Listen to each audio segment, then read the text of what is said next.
राज्यसभा चुनाव को लेकर बड़ी खबर यह आ रही है कि जेएमएम की तरफ से बैजनाथ राम के नाम की घोषणा की जा सकती है।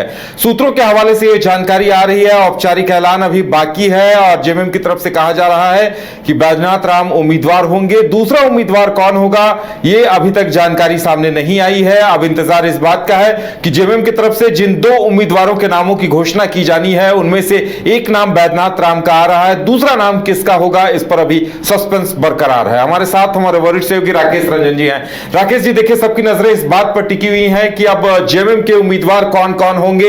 एक नाम बैजनाथ राम का आ रहा है, क्या कुछ अपडेट है? जी देखिए, जो जानकारी आ रही है, हालांकि ये सोर्सेस के थ्रू ही अभी जानकारी है कि पूर्व शिक्षा मंत्री बैजनाथ राम जो हैं वो जेएमएम की तरफ से राज्यसभा के उम्मीदवार हो सकते हैं। इस बात की पूरी संभावना है। एक दलित फेस भी हैं और बड़े नेता हैं, झारखंड के पूर्व में मंत्री रह चुके हैं। हालांकि जब 2000 में पहली बार विधानसभा का चुनाव जीते थे, लातेहार से बैजनाथ राम चुनाव लड़ते हैं, तब वो जेडीयू के टिकट पर जीते थे। फिर 2009 में बीजेपी के टिकट पर वो विधायक बनने में सफल रहे थे और फिर जो है 2019 में जेएमएम के टिकट पर वो चुनाव जीते थे। हालांकि 2024 के विधानसभा चुनाव में एक बेहद करीबी मुकाबले में प्रकाश राम से वो हारे, सिर्फ 334 वोटों से।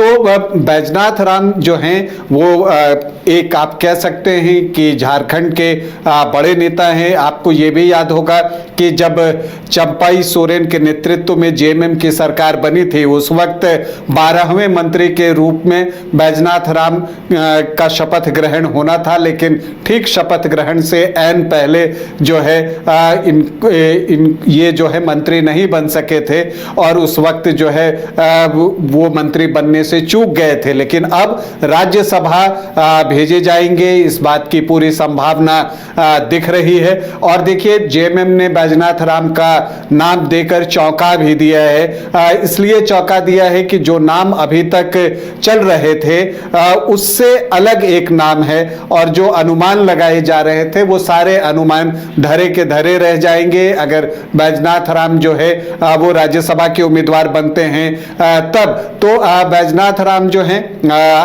आपको 2000 में, जैसा मैंने आपको बताया कि जेडीयू से पहली बार विधायक बने थे, फिर बीजेपी से विधायक बने, अब जेएमएम में हैं और जेएमएम के उपाध्यक्ष हैं ये। और बड़ा दलित चेहरा जो है झारखंड की राजनीति में माने जाते हैं, राजनीति का एक अनुभव इनके पास है और वो जो हैं अपनी तरह से राजनीति करने के लिए जाने जाते हैं। पार्टी के प्रति जो उनकी प्रतिबद्धता रही है उसी का इनाम जो है उनको मिलने वाला है।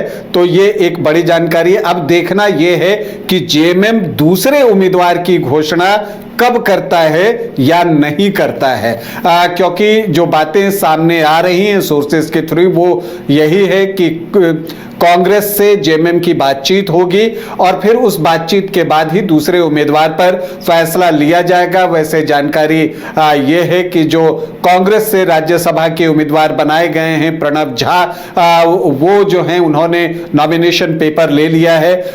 उनके साथ राधा कृष्ण किशोर, मंत्री दीपिका सिंह पांडे वो थी और इसके अलावा जो है केशव महतो, कमलेश थे, उपनेता राजेश कच्छप थे। तो सभी लोग गए थे और ये जो नॉमिनेशन का पेपर है प्रणव झा ने ले लिया है। संभवतः सोमवार को वो भी नामांकन जो है दाखिल कर सकते हैं। तो ऐसे में देखना ये होगा कि जेएमएम और कांग्रेस के बीच क्या बातचीत होती है। जेएमएम ने जो इरादे दिखाए थे शुक्रवार को और जिस तरह से जो जेएमएम के नेता हैं उन्होंने कहा था कि वो दो उम्मीदवार देने जाएंगे। केंद्रीय महासचिव सुप्रियो भट्टाचार्य का जो प्रेस कॉन्फ्रेंस था वो भी इस ओर इशारा कर रहा था, लेकिन उसमें एक बात ये भी थी कि मुख्यमंत्री हेमंत सोरेन ही आखिरी फैसला लेंगे। तो मुख्यमंत्री हेमंत सोरेन और कांग्रेस के नेताओं की बातचीत से क्या ये मामला हल हो जाता है, ये देखना होगा, या फिर जेएमएम जो है अपना दूसरा उम्मीदवार दे देता है, ये भी देखना होगा। फिलहाल तो लगता है कि जेएमएम ने एक उम्मीदवार के नाम की घोषणा की है और दूसरे उम्मीदवार के नाम की घोषणा जो है जेएमएम की तरफ से अगर होगा तो वो कांग्रेस से बातचीत के बाद ही होगा कि वो अपना उम्मीदवार दे रहे हैं। तो वैसी परिस्थिति में कैसे दूसरा उम्मीदवार जीतेगा ये भी देखना है महागठबंधन को। तो स्थिति ये है, फिलहाल जो सूचना आ रही है वो यही है कि बैजनाथ राम जेएमएम के से जो है राज्यसभा के प्रत्याशी हो सकते हैं। और देखिए औपचारिक ऐलान का इंतजार है अभी भी, लेकिन अब जो बात आ रही थी एक दिन पहले कि दोनों उम्मीदवार जेएमएम देगी, तो ऐसे में देखिए अभी भी अंजलि सोरेन और एक नाम मिथिलेश ठाकुर का भी आ रहा था।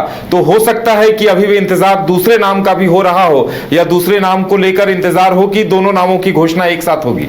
देखिए अगर दोनों नाम की घोषणा की बात हो सकती है, लेकिन मुझे लगता है कि अब कांग्रेस से एक राउंड की बातचीत तो कम से कम होगी और उस बातचीत में मुख्यमंत्री हेमंत सोरेन अपनी बातों को रखेंगे और उसके बाद वो क्या फैसला लेते हैं, क्योंकि फैसला मुख्यमंत्री हेमंत सोरेन को ही लेना है। अब वो जो फैसला लेंगे वो पार्टी ने उन्हीं को अधिकृत किया है, तो वो क्या फैसला लेते हैं, क्या वो दूसरा उम्मीदवार देना चाहेंगे या फिर जो है वो जो है कांग्रेस के एक उम्मीदवार को समर्थन देने के लिए तैयार होंगे। तो इसके लिए इंतजार करना होगा, क्योंकि अभी सिर्फ एक नाम ही सोर्सेस के थ्रू बाहर आया है, दूसरे नाम की चर्चा नहीं हुई है।